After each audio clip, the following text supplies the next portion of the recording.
नमस्कार दोस्तों, मेरा नाम है आकाश और आप देख रहे हैं कोर्ट केस एडवाइज़र। दोस्तों, आज हम बात करेंगे भारतीय दंड संहिता आईपीसी अपराध और सज़ा का विवरण। इसमें जिस तरह का भी हमारा अपराध होता है तो उस पर कौन सी धारा लगती है और उसमें क्या सज़ा रहती है, इसके बारे में आज हम बात करेंगे। तो चलिए आगे बढ़ते हैं। धारा 302 लगाई जाती है जब भी कोई अपराध हत्या से मिला जुला होता है। सज़ा उसमें मृत्युदंड या फिर आजीवन कारावास हो सकता है और जुर्माना भी हो सकता है। कभी भी कोई व्यक्ति अगर आप पे हत्या का प्रयास भी करता है और तो भी धारा 302 लगाई जा सकती है। धारा 307 लगाई जाती है जब हत्या का प्रयास किया जाता है। मान लीजिए कोई व्यक्ति किसी अन्य व्यक्ति को मारने का प्रयास करता है, उस पर तलवार से, डंडे से या फिर गला दबाने की कोशिश करता है। इस तरह का प्रयास जिससे उस व्यक्ति की जान जा सकती थी तो उसे हत्या का प्रयास माना जाएगा। तो धारा 307 उस केस में लगाई जाती है। धारा 307 की सज़ा अधिकतम 10 वर्ष की कैद हो सकती है या फिर आजीवन कारावास भी हो सकता है और जुर्माना दोनों भी हो सकते हैं। धारा 376, ये अपराध जब कोई भी अपराध बलात्कार होता है तो उसकी सज़ा न्यूनतम 10 वर्ष का कारावास और जुर्माना दोनों लगाए जा सकते हैं। इस केस का अपराध बलात्कार होता है। जब भी किसी व्यक्ति द्वारा किसी भी महिला के साथ कोई बलात्कार किया जाता है तो उसमें धारा 376 के तहत उस व्यक्ति को न्यूनतम 10 वर्ष का कारावास और जुर्माना लगाया जा सकता है। धारा 498A, इसका अपराध होता है दहेज का उत्पीड़न और सज़ा होती है अधिकतम 3 वर्ष की कैद और जुर्माना। इसमें 3 वर्ष की कैद अकेली भी हो सकती है और जुर्माना और कैद दोनों भी हो सकते हैं। धारा 326 गंभीर चोट पहुंचाना और इसमें सज़ा होती है आजीवन कारावास या अधिकतम 10 वर्ष की कैद और जुर्माना। दोस्तों, धारा 326 जब लगाई जाती है तो उसमें किसी व्यक्ति को अगर हत्या का प्रयास नहीं किया गया था बट गंभीर चोट पहुंचाई गई है। इसका उदाहरण हम इस तरह से ले सकते हैं कि किसी व्यक्ति ने किसी के पैर पे बहुत ज़ोर से डंडा मारा तो उसको गंभीर चोट आ गई बट उससे उसकी हत्या नहीं हो सकती थी।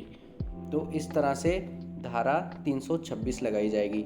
बट इसको कानून बहुत ही अलग अलग प्रक्रियाओं से देखता है। अगर किसी व्यक्ति ने दूसरे व्यक्ति के पैर पर गोली चलाई, अब पैर पर गोली चलाने से जान तो नहीं जाती है पर पैर पर गोली चलाने से गंभीर चोट आ जाती है। बट इसको इस तरह से भी देखा जाता है कि वो गोली चलाई छाती पर गई थी पर वो निशाना जो है वो पैर की तरफ चल गया। तो ये सब वकील और जज साहब की डिस्कशंस के ड्यूरिंग ही फाइनल हो पाता है कि कौन सी धारा सही उस पर लगेगी। धारा 420, अगर कोई भी व्यक्ति किसी से धोखाधड़ी करता है तो उस पर धारा 420 लगाई जाती है जिसमें अधिकतम 7 वर्ष की कैद और जुर्माना या फिर दोनों हो सकते हैं। धारा 354, महिला की गरिमा भंग करना। अगर कोई भी व्यक्ति किसी महिला का अपमान करता है, वो उस अपमान को यहाँ पे डिक्लेयर नहीं किया गया कि वो किस तरह का अपमान है। अगर किसी भी महिला की गरिमा को ठेस पहुँचाई जाती है तो उसको उस व्यक्ति को 1 वर्ष से लेकर 5 वर्ष तक की कैद और जुर्माना हो सकते हैं। धारा 124A, अपराध देशद्रोह। अगर कोई भी व्यक्ति यूएपीए एक्ट में आता है, देशद्रोही का कोई कार्यवाही करता है, ऐसा कुछ एक्ट करता है जो कि देश के विरुद्ध जाता है, ऐसी कोई गतिविधि जो देश के विरुद्ध होती है, तो उसको आजीवन कारावास या 3 वर्ष से अधिक की कैद और जुर्माना दोनों हो सकते हैं। धारा 395, अगर कोई व्यक्ति डकैती करता हुआ पकड़ा जाता है तो उसको आजीवन कारावास या अधिकतम 10 वर्ष की कैद और जुर्माना दोनों हो सकते हैं। धारा 34, सामूहिक अपराध का इरादा।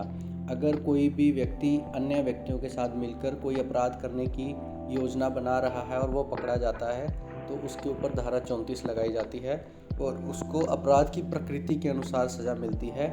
इसका उदाहरण इस तरह से लिया जा सकता है, अगर वो व्यक्ति एक महिला का बलात्कार करने की योजना बना रहा था तो उस पर वैसी धारा लगेगी। अगर वो व्यक्ति किसी का मर्डर करने की योजना बना रहा था तो मर्डर की धारा लगेगी। अगर वो धोखाधड़ी की करने की योजना बना रहा था तो उसको धारा 420 लगेगी। धारा 509, अगर कोई व्यक्ति किसी महिला का अपमान करता है तो उसे 1 वर्ष की कैद और जुर्माना दोनों हो सकते हैं।